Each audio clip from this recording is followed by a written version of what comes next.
Ya estamos. Perfecto. Vamos a empezar con el tema de la clase de hoy. Hoy vamos a ver un nuevo método de estimación de parámetros, que es el método de máxima verosimilitud. Nosotros venimos trabajando hasta ahora con un método que es el de cuadrados mínimos. Yo les mostré, a ver un segundito, que me dice que...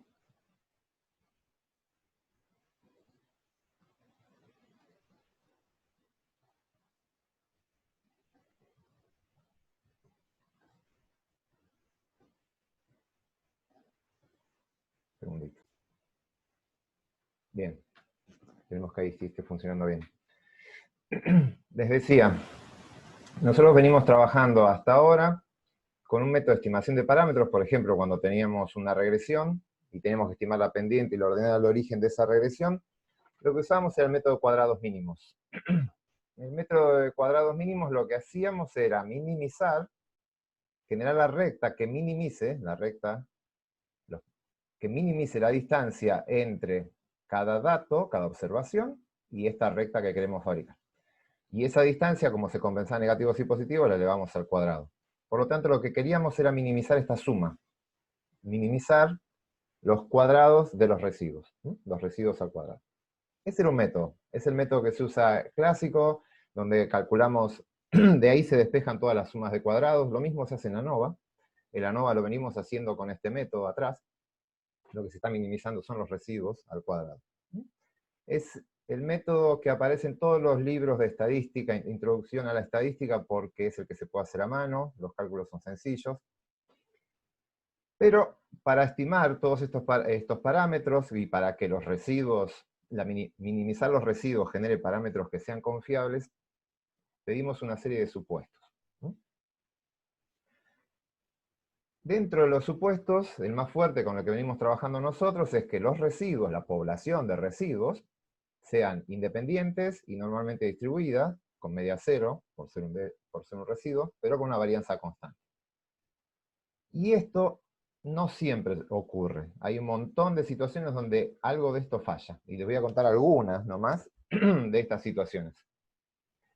Por ejemplo, que sean independientes.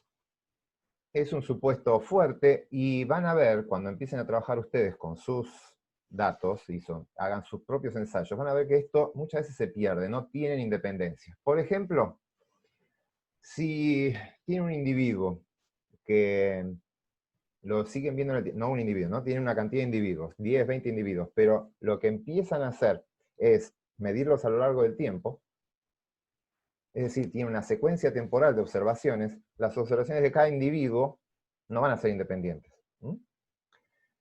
Eso genera una correlación temporal, como dice acá. Van a tener una correlación temporal. Eso rompe la independencia. Otra forma de perder la independencia es que tenga una correlación espacial. ¿Qué quiere decir? Si ustedes tienen individuos que están ubicados en el espacio, los individuos que estén más cerca van a tener más chances de ser parecidos en cuanto a la variable que ustedes están midiendo que los que están alejados. De vuelta, eso hace que los que están cercanos compartan información y no sean independientes. Ahí también se rompe la independencia. Y el otro clásico es el anidamiento. Este anidamiento lo que dice es que usted tiene una estructura jerárquica de datos. ¿Qué significa eso? Ustedes tienen personas, esas personas están dentro de barrios, esos barrios están dentro de ciudades, esas ciudades están dentro de países. Ese anidamiento, depende de la escala en la que están trabajando, puede ser importante. Si ustedes quieren ver alguna variable que se refiere a los individuos de Argentina, por ejemplo, ustedes no muestran al azar individuos en Argentina. Ustedes seguramente van a ir a ciudades de Argentina y en esas ciudades van a elegir algún barrio y de ese barrio van a elegir personas. Las personas que estén dentro de ese barrio van a ser más parecidas entre sí que las que estén entre barrios distintos, ni hablar de las que estén entre ciudades diferentes. Eso hace que haya distintos niveles de dependencia, depende a qué nivel están compartiendo los individuos. Todo esto que le estoy diciendo se puede modelar, pero son todas causas donde la independencia se rompió. Se puede modelar y hay bastante hecho, pero lo que les voy a contar ahora es trabajar con cuadrados mínimos, si quieren modelar la correlación temporal, la espacial o el alineamiento, se empieza a hacer cada vez más complicado. Otra situación, el otro supuesto que les pedimos es esto, que la distribución sea normal. Y eso ya vieron muchas variables que no tienen distribución normal. Hay otras distribuciones posibles. Si su variable es conteo, puede ser Poisson, o pueden estar contando eventos éxitos en número de intentos, o sea que sea binomial, Bernoulli, cualquier otra distribución. Bien, bajo esas condiciones, ese supuesto también se rompe. Y el otro supuesto fuerte que tenemos es que la varianza sea constante. Que todos los tratamientos tengan exactamente la misma variabilidad. Y eso es bastante común también que no ocurra. Es bastante común la existencia de heterocedasticidad. Problemas de homogeneidad de varianza. Yo estoy sintiendo acá unos ruidos, pero bueno, espero. Bien. Entonces, si ustedes quieren salir de este supuesto general y están trabajando con el método de cuadrados mínimos, van a estar bastante acotados. Hay formas de modelar algunas de estas situaciones con cuadrados mínimos, pero todo es mucho más complejo. Es mucho más simple hacer estos ajustes si trabajamos con otro método de estimación, que es el de máxima verosimilitud, que es el que vamos a ver ahora. Y hay una situación particular que es con el desbalanceo. Si tienen desbalanceo, ¿qué quiere decir? Que cada tratamiento tiene una cantidad de datos diferentes. En ANOVA de un factor, que es lo que vienen trabajando ustedes, no es tan grave.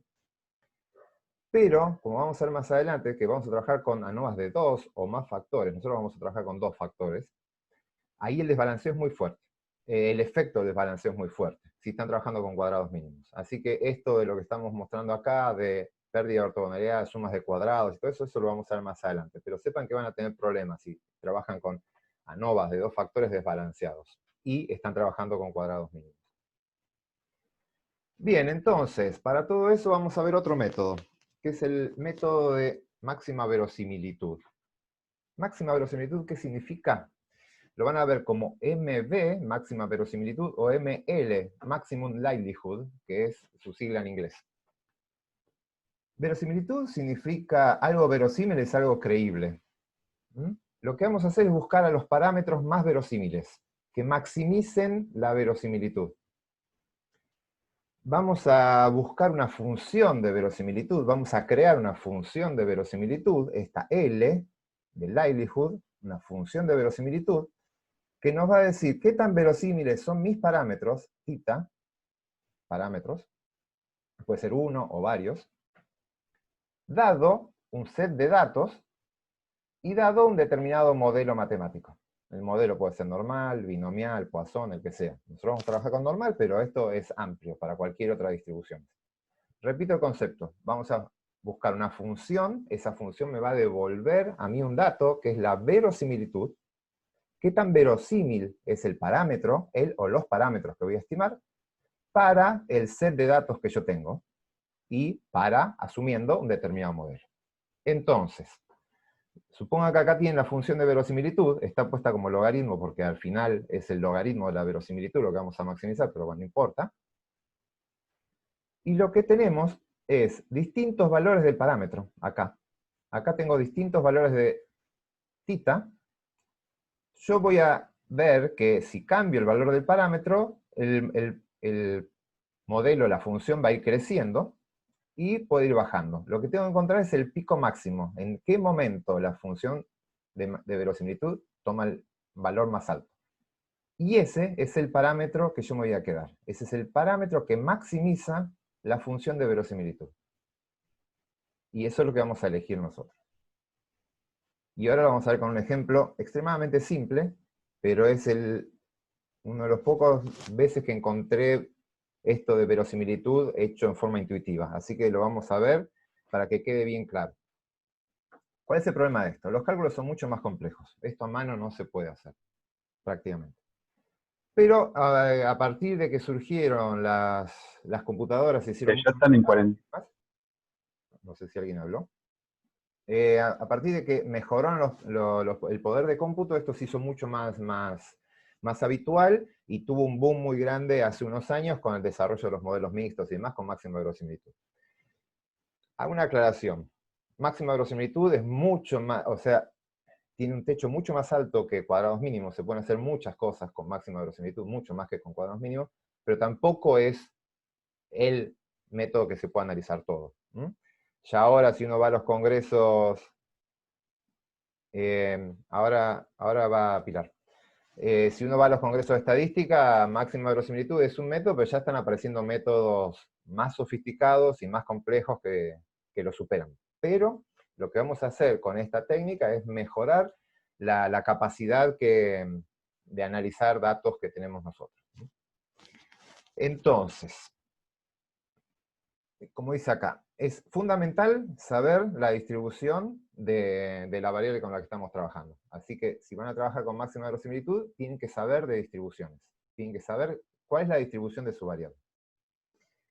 Y es bastante apropiado, es muy apropiado, cuando fallan estos supuestos que les conté recién. El de independencia, heterocedasticidad y si hay desbalanceo. En el caso particular, en el que los supuestos se cumplen, los datos son independientes, modelos balanceados, se cumple todo, homocedasticidad, todo, las dos estimaciones son idénticas, es lo mismo. De hecho, las fórmulas convergen.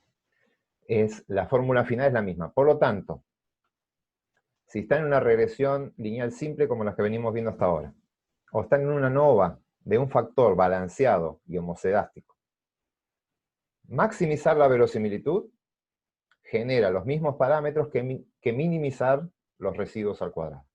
Van a tener el mismo resultado. ¿Dudas hasta acá? Acá preguntaba, pero creo que ya le contestaron. Está en la unidad 8, está el PDF, y lo que les comentaba es que estas dos, hay unas par de filminas que en ese PDF no sé por qué no quedaron cuando pasé a PDF, pero después hubo la versión completa. Sí, Sofía. Ahí cuando hablas de que tenés que asumir la distribución de probabilidades, ¿puede ser cualquier distribución o digamos, este método es para alguna distribución en específico? No, si vos ya sabés la distribución de tu parámetro, podrías ponerla ahí. La mayoría de las distribuciones que se usan son de lo que llaman la familia exponencial, que son las que venimos trabajando nosotros. Normal, binomial, Poisson, Bernoulli, después existen otras, gamma, beta, hay muchísimas distribuciones posibles. Y después tenés que encontrar el paquete en R que te permita estimar la verosimilitud a partir de esas distribuciones, ¿sí? O sea, pero una vez que sabés la distribución y básicamente podés calcular probabilidades, podés hacer la verosimilitud, podés calcular la verosimilitud. Pero a veces termina siendo muy complejo si la distribución que estás teniendo es compleja, ¿no? Y si no conoces la distribución, no podrías aplicar este método. No hay forma, porque Ok, tenés que decirle al ok. método cuál es la distribución que querés hacer. A lo sumo, pondrás la más parecida, la más cercana a la que vos creas, pero sabés, pero no hay forma que no le digas. ¿Sí? ¿Félix? No, mi duda es si el único costo entonces es en complejidad de los cálculos, digamos. Sí. Me refiero como que... De hecho, podríamos olvidarnos de cuadrados mínimos tranquilamente. No tiene ningún beneficio cuadrados mínimos. El único beneficio que tiene es en un curso introductorio que es más intuitivo y antes se podían hacer a mano. Ustedes ya no lo están haciendo a mano. Pero la descomposición de sumas de cuadrados que yo les mostré es bastante interesante de ver para que entiendan cómo se descompone y demás. Sumas de cuadrados o los cuadrados en regresión también. Es como todo mucho más intuitivo, lo están viendo. Pueden ir viendo cada sumando. Y lo podrían hacer a mano si bien ustedes no lo hicieron. Pero sí, es solamente complejidad, no hay ningún costo. Y son todos beneficios, porque podés hacer lo mismo que con cuadrados mínimos y más, y bastante más. Pero es menos intuitivo y no está tan difundido en los libros de texto de introducción a la estadística por ese tema, ¿no? Nadie pretende en un curso de estadística hacer lo que vamos a hacer en la clase que viene nosotros. O sea, lo de modelar la heterocedasticidad, puedo asegurarles que no creo que haya ninguna materia de grado de biometría que hagan eso. Así que ahí sí lo vamos a necesitar, por eso se lo estamos dando. Bien.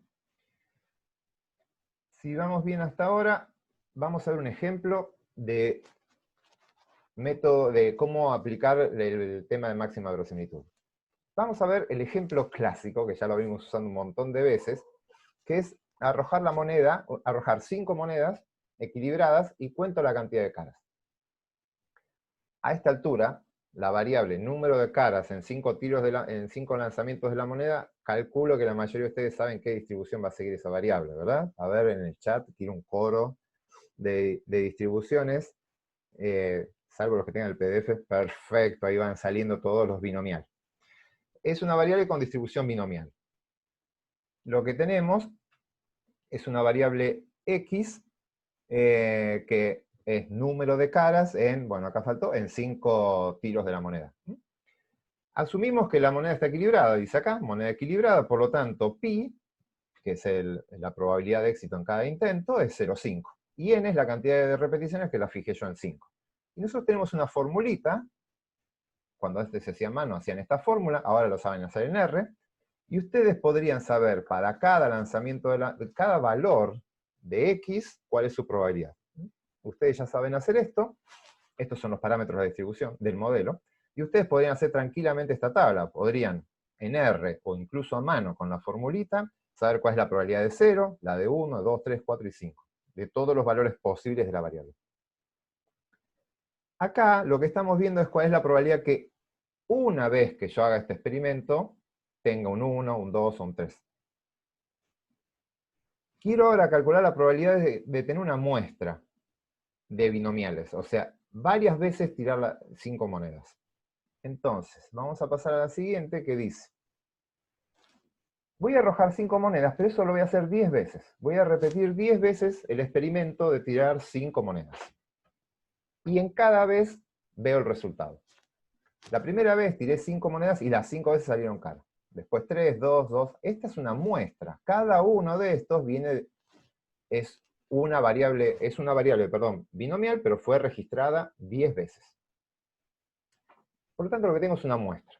Y yo podría tranquilamente calcular la probabilidad conjunta de estos datos, es decir, la probabilidad de obtener la muestra entera.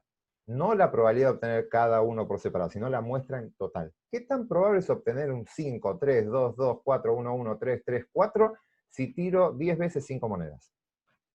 Y eso lo pueden hacer tranquilamente con binomial, porque ya saben la distribución de binomial. Pero tienen que asumir algo.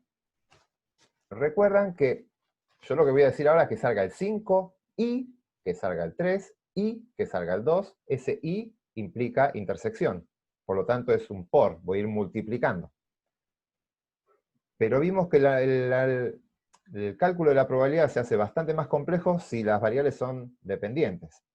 Si es la probabilidad que salga, por ejemplo, si yo salió el 5 y 3, solo 2, sería la probabilidad que salgan los dos juntos. Si fueran dependientes, sería la probabilidad que salga 5 por la probabilidad de 3, que salga 3, pero dado que salió el 5 antes, y aparecían todas las condicionales. Ni hablar con 10. Pero había una forma más simple de resolver esto. Si yo asumo que todos los lanzamientos son independientes, que no hay información compartida, la moneda no se deforman, no pasa nada extraño que condicione el resultado siguiente, directamente la probabilidad conjunta es el producto de las probabilidades de cada una de estas por separado. Veamos. Yo voy a la tabla de binomial que hice recién, que era de P05, y puedo decir, la probabilidad que salga el 5, que está acá, la busco en esta tabla, es 0.031. Listo, lo pongo acá, 0.031. Esta de acá es la probabilidad que salga el 3, el 2, otra vez el 2, el 1 y así. Estas son las probabilidades de cada uno de estos eventos por separado. Si yo quiero saber la probabilidad de todos juntos, tengo que asumir algo, que son independientes. Si son independientes, puedo multiplicar a todas esas probabilidades y sacar la probabilidad de la muestra. Este valor, 5.55 por 10 a la menos 8, es la probabilidad de obtener esta muestra que está acá. Si esto viene de monedas equilibradas e independientes. Y todos los lanzamientos independientes. Las 10 veces son independientes. Ya van viendo la importancia de la independencia. Vieron que en todos los modelos nuestros aparecen datos independientes y demás. Yo les dije para calcular los grados de libertad. Y acá, encima, queda bien de manifiesto, porque yo tengo que calcular una probabilidad de una muestra, Y para calcular la probabilidad de la muestra, y no tener que andar calculando condicionales, tengo que asumir que son todas independientes. Eso que acabo de calcular es lo que vamos a llamar la función de distribución conjunta. Básicamente lo que me está dando es la probabilidad de obtener una muestra. Lo que me dice esta función, es como la probabilidad, lo que me va a dar es de obtener la muestra, x como muestra, dado los parámetros de un modelo binomial, n y p, n de 5, p de 0,5, y el modelo binomial. La probabilidad de x dado x como muestra, no x mayúscula como variable. La probabilidad de obtener la muestra dado un modelo binomial con los determinados parámetros. Asumiendo que son independientes, yo voy a ir multiplicando sus probabilidades. Y eso me da este número de acá. Sí, Ariana. Antes habíamos dicho que por ahí no se podía asumir independencia, pero acá estamos diciendo que sí. Sí, vos acá, Entonces, a ver, lo que tenés que hacer es asegurarte que tu experimento cumpla las condiciones que hagan que tus datos sean independientes. De hecho, lo que hacíamos en probabilidades en un experimento era no asumirlo y hacer las cuentas. En un experimento simple te puedes jugar a hacer eso. Pero fíjense que en ANOVA, en regresión, siempre estamos pidiendo datos independientes. Lo que estamos pidiendo es que las observaciones de tu variable, el registro de tu variable, este 5 sea independiente de este 3, de este 2. Entonces, eso vas a tener que asegurártelo vos como investigador haciendo el experimento correcto para que eso ocurra. Si eso no ocurre, todos los cálculos que vas a hacer se hacen tan complejos que no sé, es más, no sé si hay alguna forma de ajustarlos de alguna manera, pero ese supuesto no lo vas a poder cumplir y se te va a complicar bastante hacerlo. ¿Sí? Pero vas a tener que asegurarlo vos con el diseño. ¿y esta función de distribución conjunta tiene que ver con la máxima verosimilitud? Ahora, ¿O es otra cosa? ahora la voy a convertir en la función de máxima verosimilitud. Todavía no lo es. Ah, ok. Por eso preguntaba lo de independencia. No, justamente, ahora lo voy a convertir en verosimilitud. Hasta Ok. ahora esto es una función de distribución conjunta. Lo único que hice es calcular la probabilidad de obtener una muestra. Ahora, no tiene mucho sentido hacer esto, simplemente lo hice para que se dieran cuenta que esto lo podrían hacer ustedes y vayan entendiendo el contexto del problema, pero no es el objetivo final este, ya que acá, yo dije que lo que quería hacer un método para estimar parámetros. Quiero estimar un parámetro. Y acá ya le tengo que dar el parámetro P. El P se lo di yo. El P yo le dije al modelo que es 0,5. ¿Por qué? Porque asumí que las monedas eran equilibradas. Y además me va a calcular una probabilidad de una muestra. Y ya dijimos que no tiene sentido. La muestra ya existe. No tiene una probabilidad de ser. Sería, de antemano, ¿cuál hubiese sido la probabilidad de obtener la muestra tal como la que obtuve? La verdad que no tiene mucho sentido. Lo que tendría sentido sería dar vuelta a esa condicional que está ahí y calcular el P, o saber la probabilidad de un parámetro que yo no conozca. Entonces, lo que yo voy a hacer, voy a calcular la función de verosimilitud, L, que se va a calcular de la misma forma. Voy a hacer el producto de todas las probabilidades de cada individuo, cada observación, voy a calcularla igual, pero lo que voy a tratar de hacer es justamente la inversa. La verosimilitud va a ser la probabilidad, en realidad no se llama probabilidad, es la verosimilitud de un parámetro, qué tan verosímil es un parámetro, dado los datos y un modelo, en este caso binomial. Los datos ya son fijos, ya existieron, yo ya los obtuve. Dado que tengo este set de datos, ¿qué tan probable o qué tan verosímil es poner un parámetro de 0,5, 0,6, 0,7?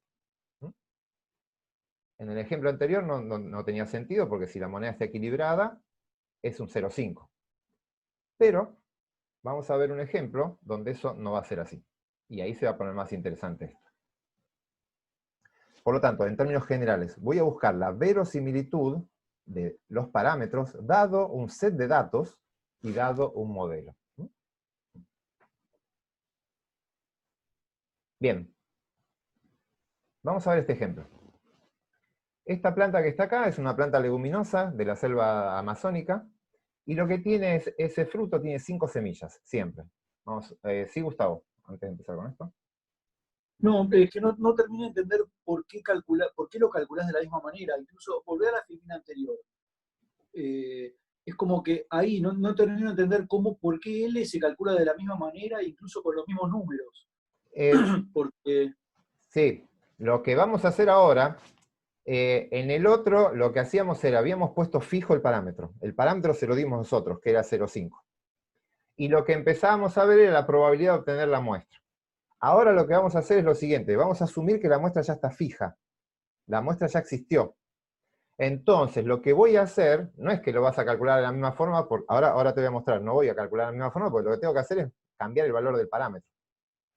En el de recién era todo fijo, la muestra la concebíamos como aleatoria y que, no sé, no tenía mucho sentido, porque la muestra ya existe, o sea, no tiene una probabilidad de ser, ya existe, ¿no?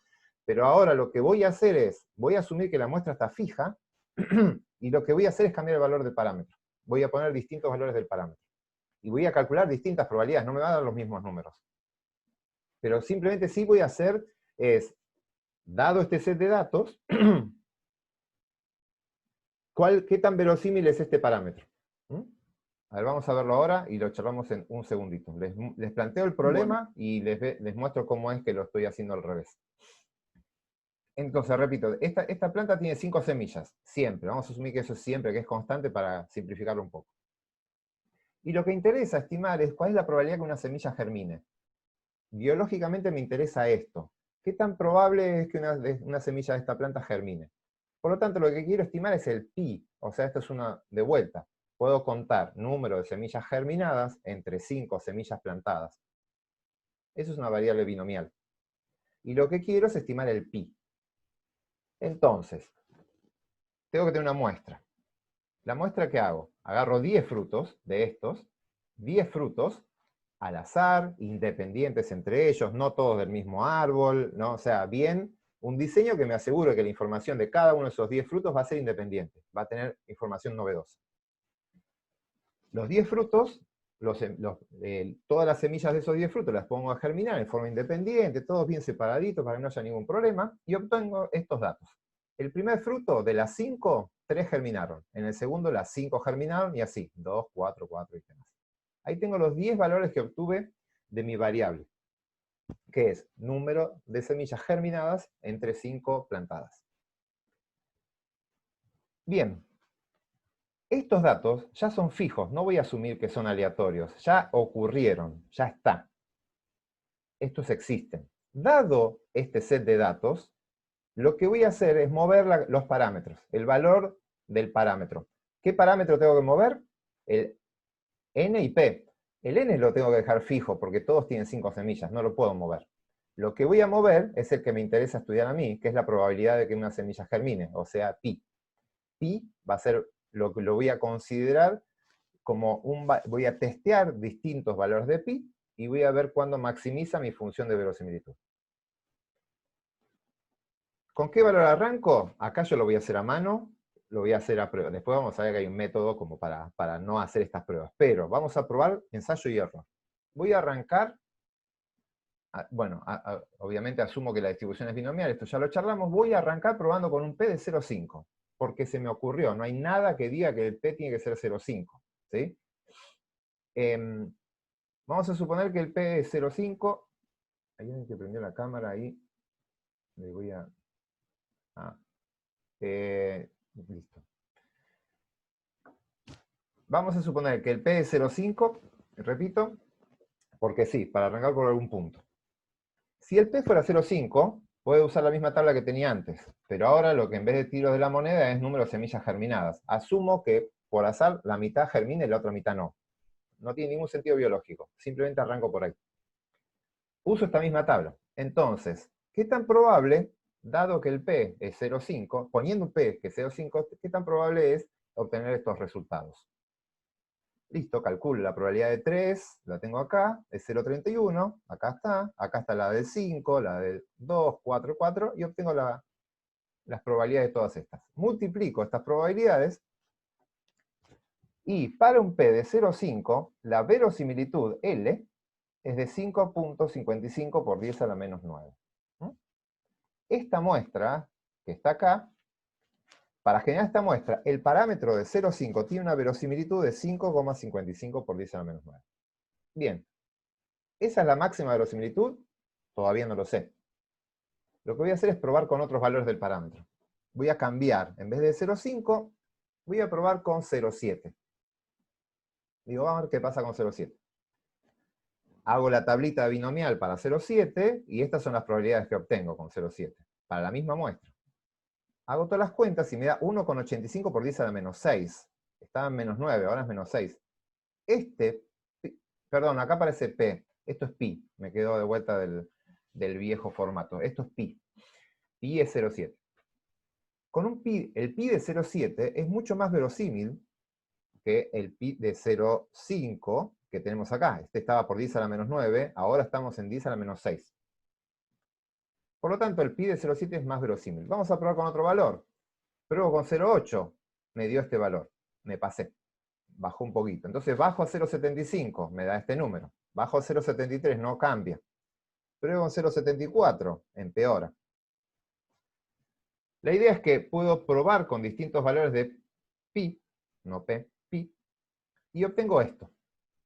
Estos son distintos valores de pi, y acá lo que estoy graficando es la verosimilitud. ¿Cuál es la verosimilitud de ese parámetro? Lo único que tengo que hacer ahora es buscar esto, el pico. ¿Dónde se hace máxima esta función de verosimilitud? Y eso es acá. Con un p, en realidad es un pi, de 0,74.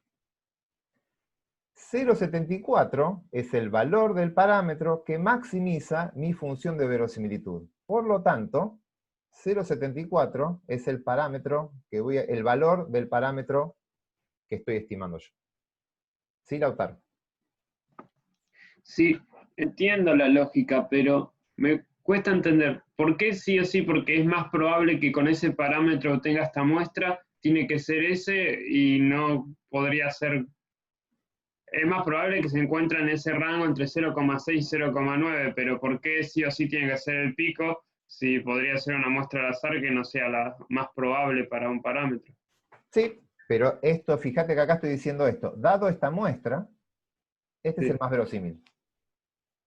Después, si cambias la claro. muestra, va a ser otro el más verosímil. Y vos te vas a tener que arreglar, seguramente no va a ser ese el valor del parámetro. Esto es una estimación del parámetro.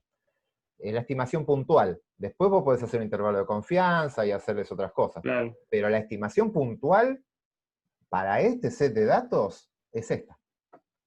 Bien, Totalmente de gracias. acuerdo que la muestra es aleatoria y no es la población, y esto puede cambiar, y si tomo otra muestra me va a dar otro valor. Totalmente de acuerdo. Pero para este set de datos, ese es el valor del parámetro más verosímil. Gracias. Bien. Esta es la mejor forma de entender máxima verosimilitud. Después, esto se va a complejizar porque van a tener modelos con mucho mayor cantidad de parámetros. Si están haciendo una ANOVA, tienen que estimar los alfas, tienen que estimar el error, en una regresión la pendientes, y error también. O sea, todos los modelos tienen varios parámetros, pero todo se calcula de la misma forma. Ustedes van a dar una distribución, y en función de esa distribución van a ver qué tan probable es la muestra, qué tan verosímil es los valores del set de parámetros que tienen que ver, dado ese set de datos con los que ustedes están trabajando. Entonces lo que estamos intentando es maximizar la verosimilitud del parámetro. La del parámetro dado un set de datos. ¿Más consultas por acá? Sí, Félix. No, me surge duda de si ese 0,74 tiene algo que ver con si yo calculo digamos, éxitos, por ejemplo, o semillas germinadas sobre 5 en cada muestra, y le calculo el promedio Sí, a esos valores. te va a dar lo mismo. Sí, sí, sí. Vas a poder, este valor vas a llegar. Este sería como, si en todo sacás la probabilidad de éxito de cada una de las muestritas que tuvieras antes y las promedias, debería darte este número también. Sí, sí.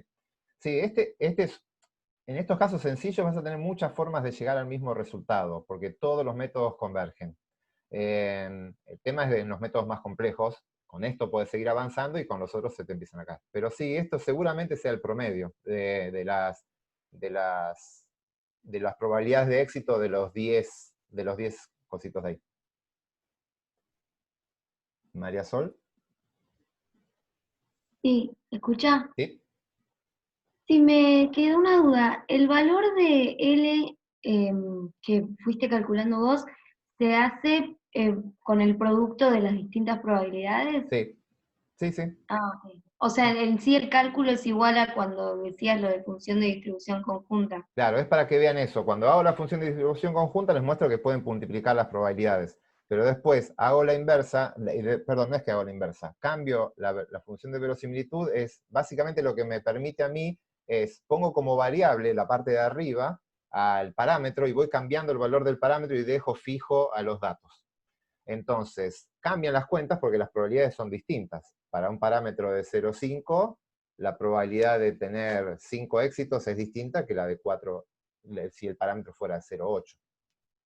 Entonces lo que voy haciendo es mover este valor del parámetro hasta que yo encuentre este pico.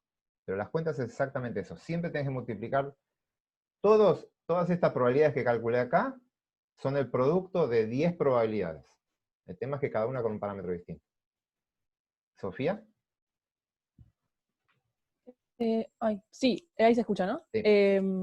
Lo que tenía de duda es cuando tenés una distribución normal Sí. y tenés dos parámetros, sigma Sí. y mu, ¿cómo haces para adivinar, no, No, asumir ¿cómo se uno en saca base al esto? otro? No, esto de Claro. prueba y error solo lo estoy haciendo yo para que lo vean. Ahora les muestro cómo tienen que hacer. Ok, Sí, sí, gracias. sí. Sí, eso no lo van a hacer a ojo. No. Igual, ninguno de los métodos que vamos a ver ahora se hace iterando, o sea, se hace así probando, porque tienen soluciones únicas que se pueden calcular. En los modelos más complejos sí se tiene que hacer iterando. ¿Iterar qué significa? Se van probando distintos valores de parámetros, se ponen valores iniciales y van probando distintas combinaciones y van viendo los modelos cuando van mejorando y convergen hacia el mejor modelo, y básicamente es esto que estamos haciendo nosotros ahora. Sí, te puede llegar a pasar, pero en modelos más complejos.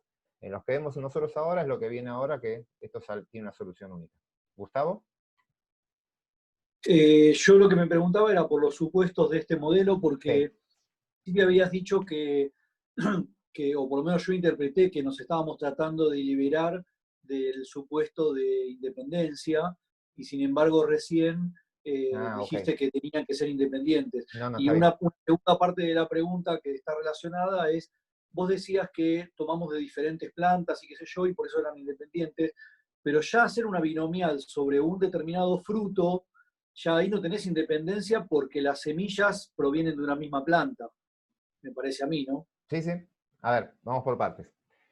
No es que te liberás del supuesto de independencia. Acá sigue estando el supuesto de independencia. Lo que podés hacer es modelar ciertas dependencias de los parámetros. Vos podés al modelo meterle parámetros que te digan, mira, todo este grupo de individuos son todos hermanos y estos son hermanos de otra familia.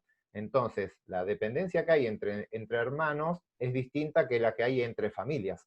Entonces, vos podés poner un parámetro que sea, por ejemplo, estimame la variabilidad entre familias y la variabilidad de adentro de las familias.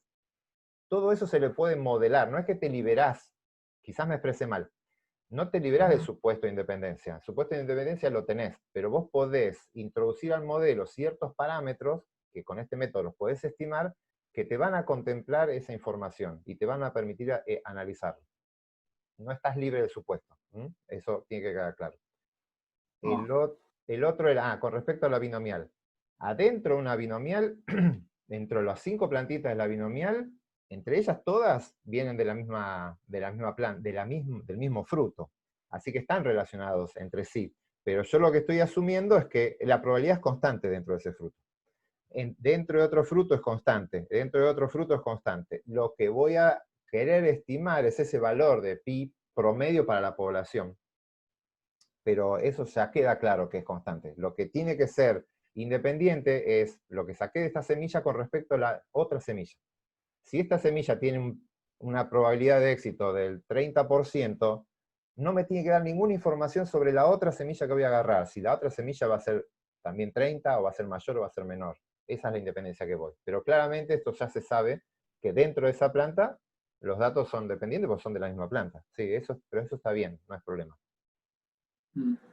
Perfecto, gracias. ¿Gonzalo? Sí, yo tenía la duda de que, entonces, en este caso usaste como ejemplo binomiales, pero esto podría usarse para cualquier tipo de distribución. Sí.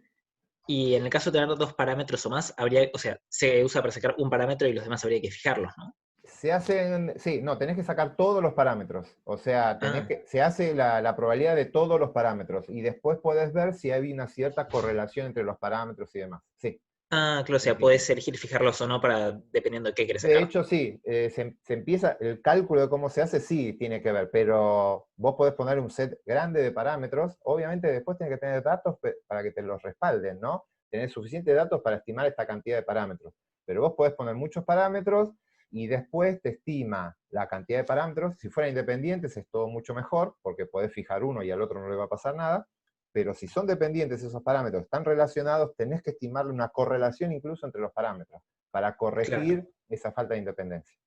Sí, pero se puede hacer, sí. Genial, gracias. Bien. En el caso, esto es una aclaración interesante, en el caso que la variable sea discreta, lo que estamos haciendo es producto de probabilidades. Esto es una binomial. La binomial puedo saber la probabilidad de obtener 5 semillas germinadas, 2 germinadas, 3 germinadas, son todas puntuales y a cada una le puedo calcular la probabilidad. Por lo tanto, la verosimilitud, en este caso, va a ser un valor entre 0 y 1. Acá son valores extremadamente bajos, que en sí no es informativo ese valor, porque si tengo más datos, va a ser más bajo, y si tengo pocos datos, va a ser más alto, porque estoy multiplicando menos cosas. Pero siempre va a ser un valor entre 0 y 1, pues estoy multiplicando probabilidades. En el caso de variables continuas, yo no voy a calcular directamente probabilidades, voy a decirlo así medio por arriba, para no se hagan lío, después con alguien si le interesa más lo charlamos en particular. Pero lo que va a pasar es que se hace sobre la densidad de la distribución. Se hace directamente sobre la densidad.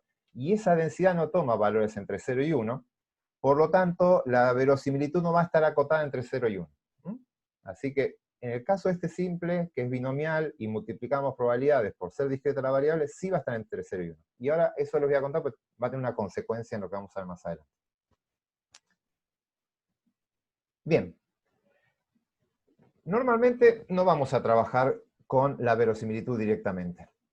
La verosimilitud, le dije, es el producto de probabilidades. Es más interesante trabajar con el logaritmo de la verosimilitud. Con el logaritmo de la verosimilitud, acá aparece logaritmo en términos genéricos, ¿sí? En general es logaritmo natural. Pero acá va a decir log, es genérico, logaritmo. Vamos a trabajar con el logaritmo de la verosimilitud, ¿por qué? Porque el logaritmo, en vez de ser un producto, el producto de las probabilidades, el logaritmo es la suma. Entonces es mucho más fácil trabajar con una sumatoria que con un producto, entonces se termina trabajando con el logaritmo de la verosimilitud. Y el logaritmo de la verosimilitud también tiene de esta función, el logaritmo de esta función tiene esta fórmula, esta forma y tiene un único pico, y el pico coincide. Es el pico, el máximo de esta función, del logaritmo de mi verosimilitud, también coincide en 0,74. Entonces, lo que yo voy a hacer es buscar cuando la derivada de esta función, del logaritmo, se hace 0. Entonces, lo que voy a hacer es la derivada del logaritmo en función de los parámetros, cuando eso se hace 0. Esto tiene una solución única, yo no tengo que andar probando. Esto me va a generar cuál es el valor de θ que haga que las derivadas se hacen igual a 0. Eso es lo que les decía recién, es un único valor. Y otra cosa, como les dije recién, la probabilidad, la verosimilitud en una discreta va entre 0 y 1, el logaritmo de la verosimilitud siempre toma valores negativos. Van a encontrar acá valores negativos del logaritmo de la verosimilitud. Esto en un ratito va a cambiar, porque no necesariamente. Para las variables continuas, eso en general da así, pero no siempre. ¿Sí, Lucía? Sí, en ningún caso podría ser que esta función de verosimilitud tenga más de un pico. Ah, bien. Sí, puede pasar. Y eso es uno de los problemas. O sea, en las que vamos a trabajar nosotros, cuando la distribución es normal, o con las familias que vamos a trabajar nosotros, no. Pero sí puede pasar, y es un problema, sí. porque ahí podrías tener, en estos que yo les digo que tenés que iterar para encontrar el valor del parámetro, lo que te va a pasar es que capaz que llegás a valles y picos que no son los máximos, y tu modelo converge y te tire, mira, te dice, estos son los mejores valores de estimaciones del parámetro, y lo corres de vuelta y te tira otros, porque arrancó desde otro punto. Y sí, te puede pasar, y eso es un problema. Pero no con las funciones con las que vamos a trabajar nosotros. Gracias. Bien, entonces, en resumen, lo que estamos buscando, ustedes de esto no van a hacer nada a mano.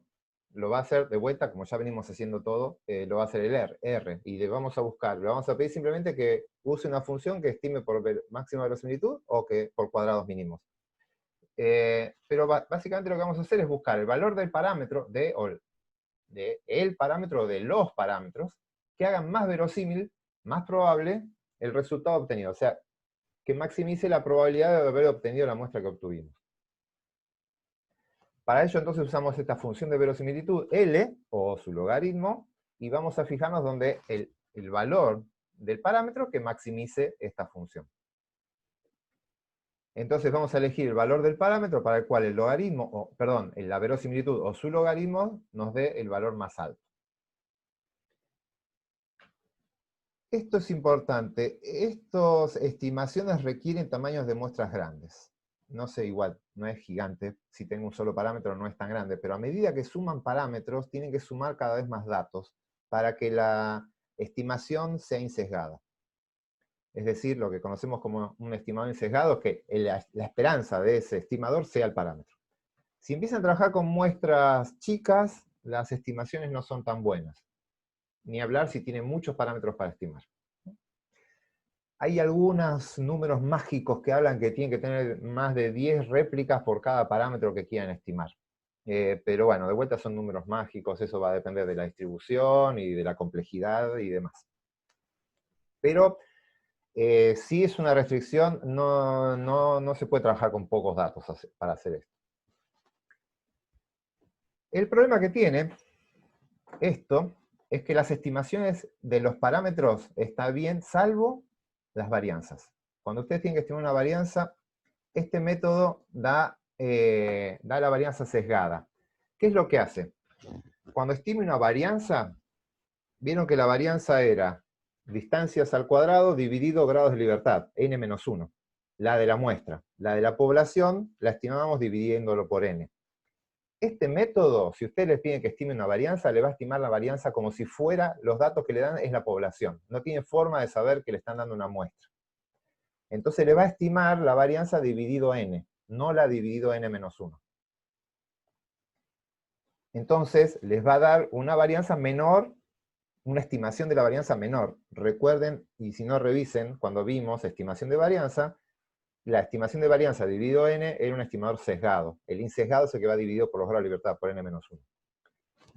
Entonces, nosotros no vamos a usar técnicamente a máxima verosimilitud, vamos a hacer la máxima verosimilitud restringida, que es REMBL.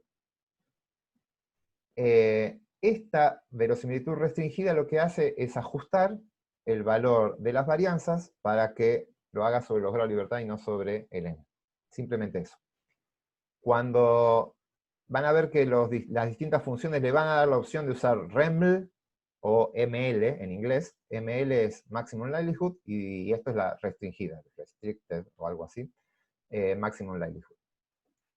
Esta es la que deberíamos usar, que es la que viene por defecto en la mayoría de los paquetes. Simplemente por eso, por la estimación de la varianza. ¿Dudas hasta acá? Perfecto. ¿Cuándo vamos a usar esto? Modelos lineales generales, que nosotros, la materia son modelos lineales generales, acuérdense, nosotros vamos a trabajar con variables con distribución normal, no vamos a hacer lo de recién, que es para una binomial, simplemente lo usé a modo de ejemplo. Pero si están trabajando con modelos generalizados, sí van a usar máxima verosimilitud, van a usarlo ahí. Y también lo van a usar para modelos mixtos. Modelos mixtos, vamos a ver una introducción a modelos mixtos, vamos a ver un ejemplo solo más adelante, pero es cuando aparecen factores que no están fijados por el investigador, que se llaman factores aleatorios. Esto lo vamos a ver más adelante. Entonces, ¿qué tienen que saber ustedes? Que sí o sí tienen que saber la distribución de probabilidades. Eso es una exigencia de este método. No está tan afectado por el desbalanceo como sí le pasa a cuadrados mínimos. Y ustedes van a poder modelar lo que se llama la matriz de varianzas y covarianzas. ¿Eso qué me dice? Ahora lo vamos a ver en la clase que viene esto. Básicamente que vamos a poder modelar la heterocedasticidad. Ese supuesto de homogeneidad de varianzas que le estábamos dando, que es tan fuerte a la ANOVA y a la regresión, si el método que usamos es de máxima verosimilitud, nos va a permitir modelarlo y liberarnos de eso. Empezar a calcular determinados parámetros que me permiten modelar esa falta de homogeneidad de varianzas. Y también, con este método van a poder hacer estudios donde tienen estructura jerárquica de los datos, correlación espacial, temporal, y de esto no vamos a ver absolutamente nada nosotros acá. Hasta acá, máxima verosimilitud. ¿Alguna duda en general? Repito, ustedes no van a calcular nada a mano con máxima verosimilitud, simplemente va a ser, van a cambiar la librería que van a usar, con una librería en cuadrados mínimos, con otras en máxima verosimilitud, y repito, si se cumplen todos los supuestos, los dos dan exactamente el mismo resultado, exactamente lo mismo, y eso lo vamos a ver en la clase que viene. Si no hay más consultas, pasamos al segundo tema de hoy, que es cortito, y les quiero contar, porque van a hacer un TP donde van a combinar ANOVA con regresión, y quiero contarles que los dos son dos situaciones particulares de modelos lineales generales, dos modelos lineales. A pesar de que las formas de los modelos con los que vimos nosotros de ANOVA y regresión son bastante distintos. Entonces, lo que voy a mostrar ahora es cómo reparametrizar el modelo de ANOVA para que vean que en realidad ANOVA es una regresión. Sol, ¿prendiste el micrófono por consultas? No. Bien. Bien, vamos a ver. Fue sin querer, perdón. No, está bien. Acá tenemos ANOVA y regresión. ¿Qué es una ANOVA y qué es una regresión? ¿Qué es lo que ya vieron hasta ahora? De paso, nos sirve como repaso, como para ir viendo los distintos temas. Vamos a arrancar con regresión, en realidad, que es lo primero que vimos. Acá tienen regresión. Regresión, ustedes tienen una X, que es cuantitativa, estos son cantidades, y la Y es cuantitativa. En ambos casos, Y es cuantitativa, ¿no? Y tratan de explicar los cambios en Y, en función de X, pero esta X es una cantidad. Y esta cantidad, estos valores están fijados por el investigador, y no tienen error. Por lo tanto, todo el error va a estar en forma vertical.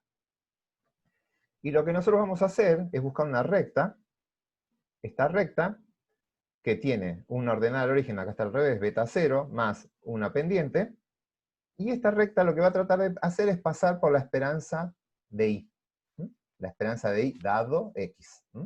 Esta es la distribución de probabilidades que tengo de los datos, y esta es la esperanza. Dado este valor de X, esta es la esperanza de Y, la de Y dado X2, la de Y dado X3. Por ahí va a tratar de pasar la recta. Entonces, ¿yo qué tengo que estimar? Bueno, perdón, eso es la esperanza de Y, y si no, le agregan el épsilon, y con el épsilon transforman los valores de Y. Lo que tienen, lo que están modelando ahora es la variable Y. La variable Y es la recta más un épsilon. O sea, con la recta llegan hasta acá, y con el épsilon van, si están por encima de la media o por debajo de la media, pueden ir hasta cada individuo. Ahí están las dos expresiones. Bien, ustedes ahí tienen que estimar, ordenar el origen, y la pendiente. Y por como es el método cuadrados mínimos, que la recta pasa por X raya y raya, en realidad lo único que tienen que estimar es la pendiente, porque la ordenada al origen ya queda fijada. Una vez que fijan la pendiente, como el X raya y la Y raya en ese centroide va a pasar la recta, al fijar la pendiente, la ordenada al origen ya queda automáticamente seteada. Entonces, ustedes por cuadrados mínimos estiman la pendiente y ya tienen todo estimado. Y tienen que estimar después el cuadrado medio residual o el de error. La otra situación que vimos es ANOVA. ANOVA tiene un modelo distinto, fíjense, tiene otra estructura este modelo. Y básicamente la única diferencia es Y es una variable cuantitativa, pero X es cualitativa. Tengo A, B y C. Esto lo pueden dejar 1, 2, 3, 3, 2, 1, 2, 1, 3, no tiene importancia el orden no importa. acá el orden es central, porque yo voy a tener una línea, una recta que una los puntos. Si yo cambio el orden de esos datos, cambia todo. La variable es continua, es cuantitativa, es continua. Acá no, acá puedo poner el 1 primero, el 2 después. Y básicamente lo que hago, perdón, vamos a poner acá. Lo que hago es, tengo estimada la media general, y lo que tengo acá, este valor de acá, este es el alfa del tratamiento 1, este de acá es el alfa del 2, y este chiquitín es el alfa del 3. Entonces, tengo la media general, le sumo el efecto del tratamiento que le toque, los 3 alfa, alfa 1, alfa 2 y alfa 3 que toque, y después cada individuo se aleja de ese, con eso llego a la media de cada tratamiento, a la media de esta que está acá. Uy. Mu más el alfa llego a la media, y después me muevo dentro de esta distribución en función del error de cada individuo. Y tengo cada uno de estos. Bien, estas dos cosas parecen muy distintas, pero técnicamente es lo mismo. Son dos modelos iguales. Simplemente lo que está cambiando es si una variable es cuantitativa o cualitativa. ¿Cómo puedo hacer yo para hacer este modelo, que es de ANOVA, llevarlo a un modelo de regresión? Acá, bueno, lo que dice, el ANOVA, todas las variables predictoras, estas son las variables predictoras o explicativas o explicatorias, se las llaman factores, ¿no? Si yo quiero hacer una regresión con estas variables que son cualitativas, las puedo transformar en unas variables que se llaman variables indicadoras o dummies, o variables auxiliares. Voy a convertir un factor en una variable que es cuantitativa. Les voy a mostrar cómo se hace. Vamos a simular acá unos datos. Esta es mi variable de respuesta, esta es y acá tengo x. Esto es un ANOVA, fíjense, una variable cuantitativa, pero está explicada por tratamientos A, B y C. Esto es lo que están viendo ahora en las prácticas, que son ANOVAs. Yo quiero hacer una regresión. El objetivo es, quiero con eso hacer una regresión. ¿Cómo voy a hacer? Voy a generar mis variables. Perdón, vamos a plantear el modelo ANOVA, así ya queda planteado. Tengo mi variable de respuesta, lo acabamos de ver. La variable de respuesta, que va a estar una media general, más el efecto de los tratamientos. Voy a tener 3 alfas, el alfa de A, el alfa de B y el alfa de C, más el épsilon. Yo lo voy a convertir en variables auxiliares, dummies o, a ver, como indicadoras. Acá están distintos nombres que van a recibir estas variables. Básicamente voy a recodificar a mi única variable explicatoria, en 3 variables explicatorias distintas. Una primera variable la voy a llamar XA, y le voy a poner un 1 si es A, y un 0 si no es A. Voy a generar una variable XB, que va a tener unos en B y ceros en los demás, y lo mismo con C. XC tiene unos en C y ceros en A y B. Esas son variables 0 y 1, es una cantidad, está bien, no tiene mucha varianza, 0 y 1, pero son 2 números. Ahora, tengo un problema con esto. Bueno, perdón, antes del problema. Les voy a plantear ahora el modelo, cómo sería. El modelo me queda la media general, al efecto del tratamiento 1, que sería el A, lo voy a multiplicar por XA. El efecto del tratamiento A va a estar afectado por esto. El resto no va a estar afectado. Así que tengo el efecto de A, o del 1, multiplicado por A, el efecto del 2, multiplicado por B, y el efecto del 3, multiplicado por C. Y después el épsilon. Simplemente esto que tenía alfa 1, 2 y 3, ahora lo separé. Alfa 1 por su correspondiente dummy, y el 2 y el 3 sucesivamente. Bien, ahí desplegué mi modelo. Pero ahora sí, surge un problema. El problema central es que estas 3 variables no son independientes. Para nada independientes. De hecho, yo sabiendo A y B, puedo despejar C. Es más, lo voy a hacer al revés. Sabiendo B y C, puedo despejar A, porque es la que voy a terminar modificando. ¿Por qué? Porque si yo sé que B y C son ceros, si estas dos son ceros las dos, la tercera tiene que ser un 1. Si sé que hay 3 tratamientos, ¿no? Entonces, los dobles ceros me indican el 1, y las alternancias de 1 con 0 me dice si es 1, 0 es B, y si es 0, 1 es C. Por lo tanto, yo con 2 de estas 3 variables reconstruyo la tercera. La tercera no aporta nada, absolutamente nada de información. Es completamente complementaria, es redundante. Por lo tanto, la voy a tener que sacar de mi sistema. Voy a sacar una. Puedo sacar cualquiera. Voy a usar el criterio que usan la mayoría de los paquetes, que es por orden alfabético. Hay otros paquetes que sacan a la primera que aparece. Acá puse justo la A al principio, así que por cualquiera de los dos criterios, A es la que se va a ir. Entonces, esa no aporta nada de información, la voy a sacar de mi sistema. Al sacarla, esto se va. Esto se va. Y me va a quedar el modelo así, mu más alfa 1 más alfa 2 por B más alfa 3 por C. Si miran, en el modelo mu más alfa 1, voy a ir un segundito para atrás, para que se entienda esto, perdón.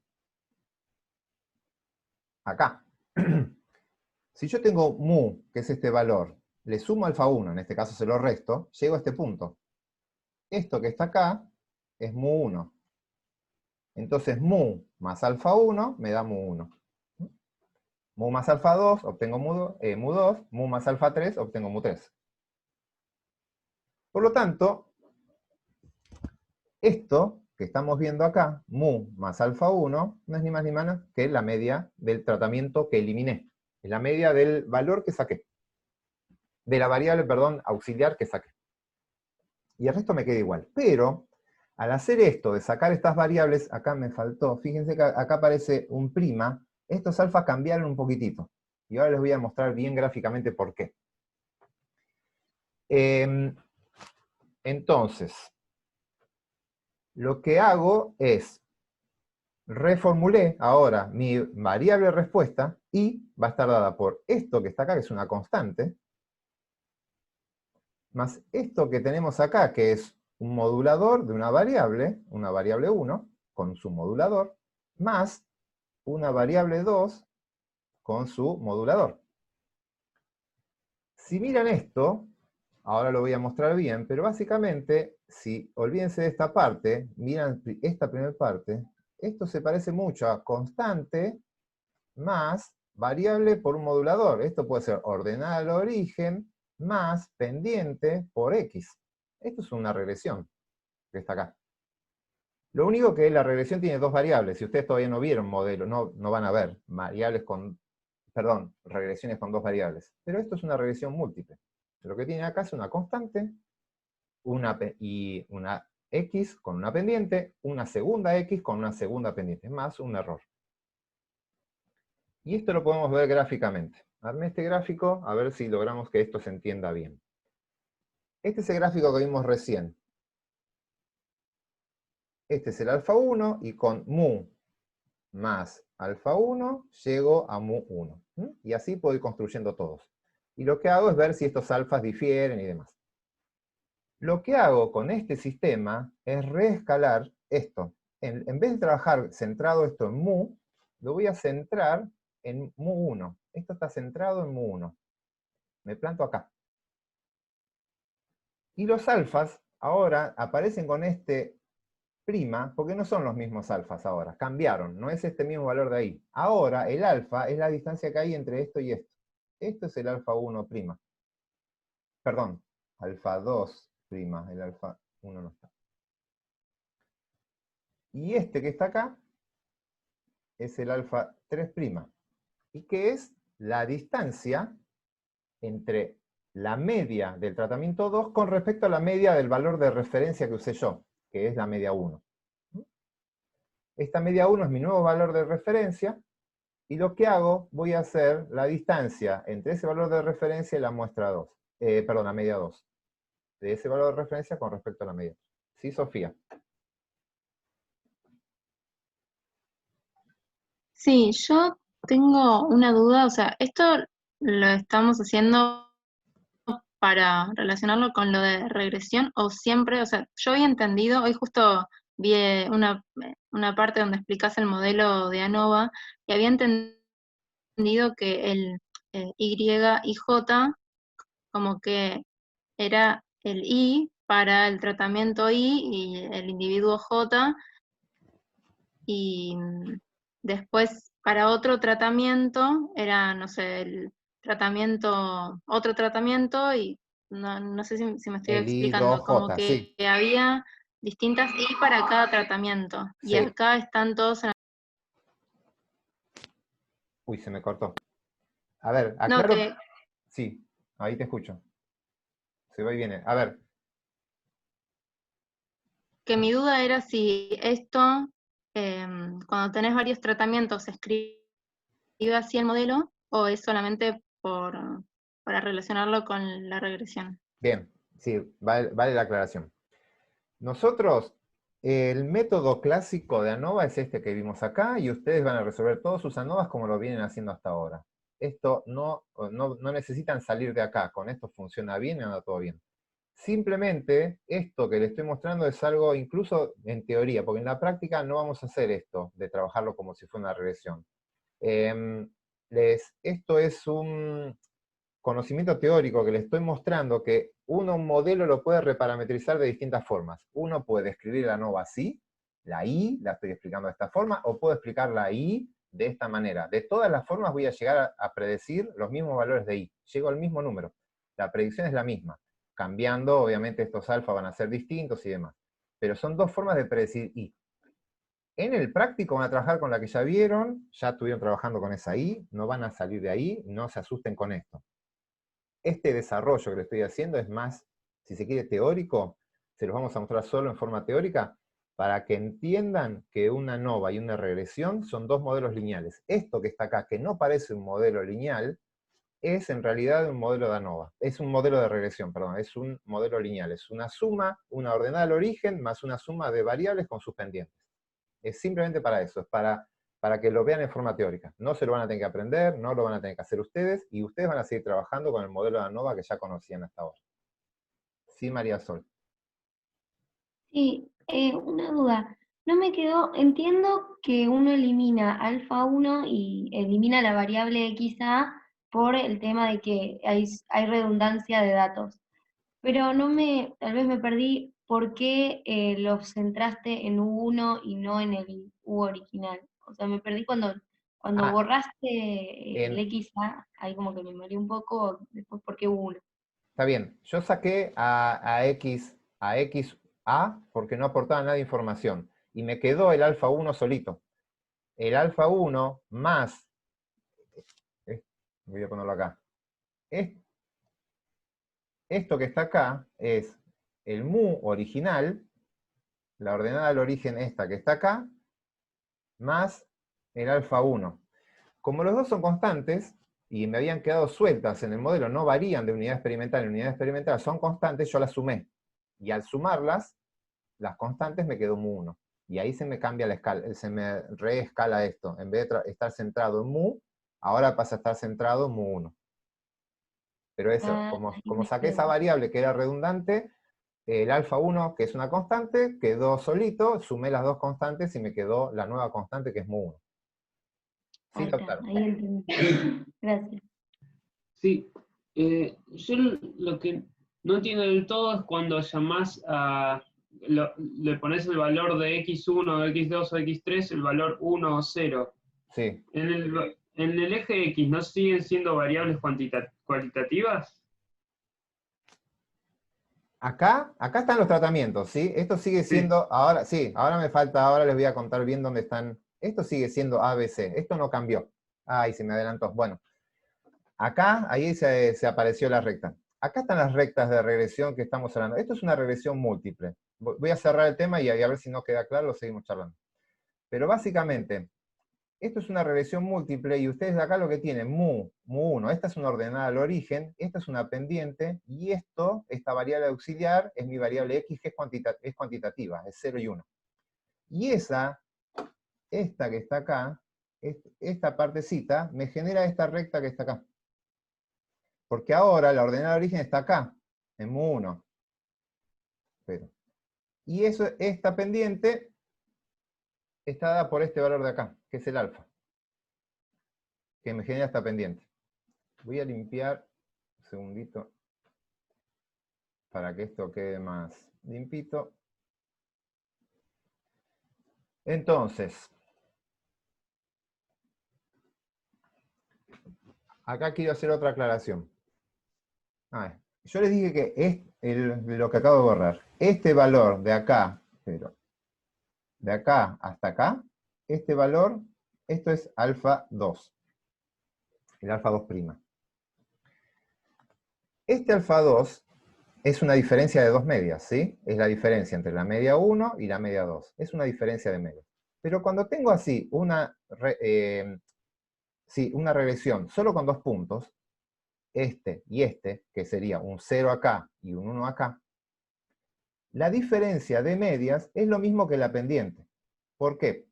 Fíjense, ¿cuánto cambia y ante un cambio de unidad de x? Un cambio de unidad de x es, ahora yo planteé, este es mi 0 y este es mi 1.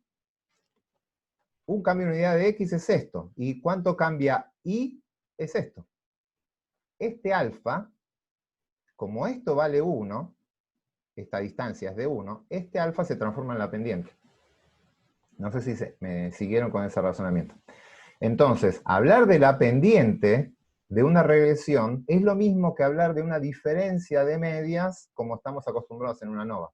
¿Por qué? Porque la unidad es, perdón, lo que estoy saltando es en una unidad. Entonces, cuando ustedes tienen solo dos tratamientos, o sea, en esta parte es una regresión donde tienen un 0 y un 1, hablar de una diferencia de medias es exactamente lo mismo hablar de una pendiente.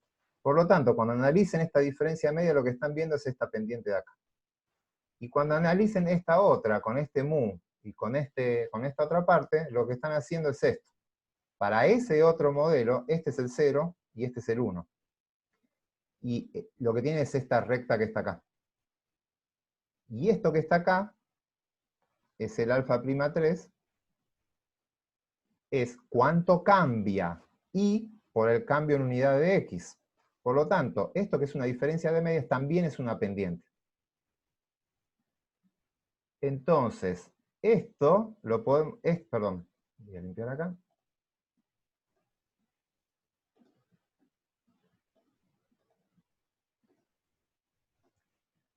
Esto que está acá es mi ordenada al origen. Esto va a ser mi beta 0. Esto que está acá, le voy a sumar un beta 1 por esta xb. Y esto que está acá va a ser un beta 2 por xc, más un epsilon. Y eso que está ahí es lo que ya ustedes conocen como una regresión. Simplemente que es una regresión múltiple, porque tienen dos variables predictoras. Y ahí tienen las dos rectas. No sé si era Gustavo que preguntaba que no podía ver las rectas en una ANOVA. En realidad no es una recta que pasa por todos los puntos, sino que van a tener tantas rectas como tratamientos menos uno. Si tienen 3 tratamientos van a tener 2 rectas, si tienen 4 tratamientos van a tener 3 rectas, y así sucesivamente.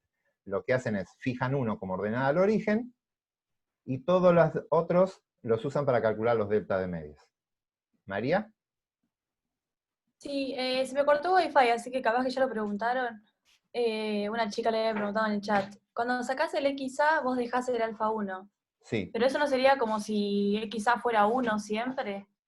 Sí, técnicamente lo que haces es, no lo pones como 0, lo pones como 1 y lo mandás al intercept. ¿Se acuerdan cuando yo les conté que el intercept, técnicamente es lo que se termina haciendo, se le saca la información, se lo pone como constante, no se le pone información, pero técnicamente es como ponerle un 1. Le pones a todos los XA, le pones un 1, y de esa forma es como se transforma eso en la ordenada del origen. Sí, técnicamente es eso. Yo dije lo elimino, pero elimino la información de esa variable. Lo que hago es transformarla a todos en 1. Y de esa forma se incorpora. Exacto. ¿Gustavo? No, sí. Era yo el que no entendía, no sabía cómo ver las rectas esas, como lo que dijiste recién. Sí. Pero ahora lo que me está pasando es que puedo ver las rectas, pero ahora lo que no entiendo es esto de una regresión lineal de múltiples. Una regresión lineal múltiple. Sí. No lo vemos nosotros en el TP. En la materia no lo vemos. Si quieren van a Biome 2 y las van a ver tranquilos, van a dedicarle tiempo a esto. Sí, pero ¿cuál es la duda? No, eso, simplemente eso. No me imagino una regresión lineal de múltiples parámetros. Sí, Me da la sensación de lo que vos tenés es como, son regresiones parciales. Esta es una regresión dejando fijas todas las otras variables, después vas a tener una regresión dejando fijas a las otras variables, y así. Vas a generar regresiones parciales, y con todas esas vas a generar una regresión múltiple. Pero igual, eso excede ampliamente lo que vamos a ver en la materia. De hecho, esto incluso excede lo que vemos en la materia. Esto le estoy mostrando en forma teórica. El que pudo seguirlo, genial, y entiende. El que llegó a agarrar algo que entiende el concepto, básicamente lo que quiero que se lleven de acá, ni siquiera es la deducción ni nada de eso, es que una nova se puede reparametrizar como una regresión. Es como una regresión múltiple. Simplemente eso. No les voy a pedir nunca que tengan que ustedes saber esta deducción. En el TP ni siquiera lo van a ver, van a seguir trabajando como ANOVA, pero sí van a ver en el TP que pueden elegir, les voy a mostrar ahora cómo elegir, hacer una ANOVA o una regresión en algunos casos. Así que van a ver un TP donde van a pasar de ANOVA a regresión, pero no van a hacer esta deducción, no van a hacer nada. Cuando lo trabajen como ANOVA, usan esto que está acá. Uy, se me fue. Cuando trabajan como ANOVA, lo plantean así. Cuando trabajan como regresión, lo plantean de la otra forma. El pasaje de uno a otro va a quedar, subyace en el interior del paquete estadístico. Pero quiero que los que más hayan podido seguir, o sea, algo hayan captado de esto. Pueden pasar de uno al otro. Sí, perfecto, gracias. Igual esto que dijiste de fijar uno y estimar el otro, después fijar los otros, así, eso me viene bien. Eso me ayudó bastante a imaginar cómo sería esa regresión. Perfecto. Así que, gracias. Sofía. Sí, ¿qué son los 0 y 1 que están en el eje X? Me perdí ahí. Sí, estas son las variables auxiliares que yo hice antes. Acuérdense, yo había hecho una variable auxiliar, esta la llamé X, esta sería XB, y esta de acá era XC. XB tomaba valores 0, solo tomaba valores 1, y esto tenía así. XB tomaba 0, perdón, solo era 1 en B, y era 0 en los otros dos. El otro era 0, 0, 0, 1. La XC tomaba valores 1 en C y 0 en los demás. Esto es, dejando fija una, miro las otras. Entonces, es la variable dummy que les puse antes, la auxiliar de antes. Entonces, cuando ustedes miran este salto de 0 a 1, este cambio en unidad, la pendiente se convierte, es lo mismo que ver la diferencia de medias. Es simplemente para hacer ese detalle. Que lo central de todo esto es que ustedes pueden comparar medias trabajando en regresión. ¿Cómo? Trabajando con dos niveles solos, ceros y unos. Porque esta pendiente, como la X solo se mueve una unidad, todo lo que se mueva a la pendiente es una diferencia de medias. Simplemente es eso. No sé si quedó claro ahí. Sí, gracias. Perfecto. Vamos a pasar a cerrar esto, que es lo que les mostré recién en el dibujo. Esta es la expresión que quedamos al final. La variable respuesta, una nueva constante, que ya no es la mu general, sino es la media de un tratamiento. A eso le sumo esto, que es la variable xb, que es la variable auxiliar xb, que tiene ceros en todo y unos en b, por su pendiente. Más la variable xc por su pendiente. Pero estas pendientes ya no son con respecto a la media general, estos efectos, perdón, no son con respecto a la media general, son todos con respecto a la media 1. Esto lo vamos a llamar ordenada al origen, es una constante, así que esta es mi ordenada al origen, que es la media A, del tratamiento A, la que yo eliminé. En realidad no la eliminé, es como preguntaron recién, le puse un 1 a todos los valores, y quedó acá. Y estos son los efectos de los tratamientos, el efecto del tratamiento B y el efecto del tratamiento C. Como ANOVA es lo que me interesa estudiar. Y esos son los alfas. Este alfa 2 es la diferencia ahora, no de la media 2 con respecto a la media, sino con respecto a la media 1. Todo es con respecto a la media 1. Que en términos de mi problema era la media B menos la media A.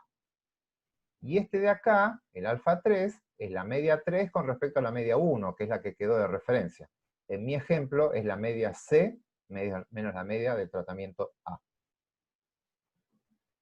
Entonces, si yo hago una regresión, en este caso múltiple, estimo el alfa 2 y estimo el alfa 3, estoy estimando el efecto del tratamiento que quiero estimar, con respecto al tratamiento original. Después hay que modificarlo, no importa, pero se puede llegar a hacer. Y esta es la forma como ustedes ya estamos en regresión. Este es beta 0, beta 1, beta 2, XB y XC. Y ahí tenemos un formato de regresión múltiple, fuera del modelo del curso. Por último, si cambiamos el tratamiento de referencia, si yo en vez de ponerle unos al A, le hubiese puesto unos al B, cambia todo, porque ahora el alfa que me queda acá, este sería el mu2, que daría como referencia, y todos los demás son las diferencias con respecto a ese valor de referencia. Por lo tanto, ojo, que si cambian el tratamiento de referencia, cambian los valores de alfa, porque están estimando cosas distintas. Si uno quisiera ser prolijo, podría, como dice acá Lucas, pondría todos los tratamientos, todos al tratamiento control. Sí, lo ideal en estos modelos así es que el 1 sea el control. Entonces, para no tener problemas con R, al control póngale tratamiento A o AA control, porque si no, no va a usar el de referencia. Sí, lo ideal es trabajar con el control, y acá tendrían la diferencia con respecto al control y demás. Igual, si hacen una ANOVA como si fuera una regresión y hacen esto, les va a faltar información, porque estas son comparaciones contra el control, y acá no tienen nunca la comparación entre los tratamientos. Eso les va a faltar.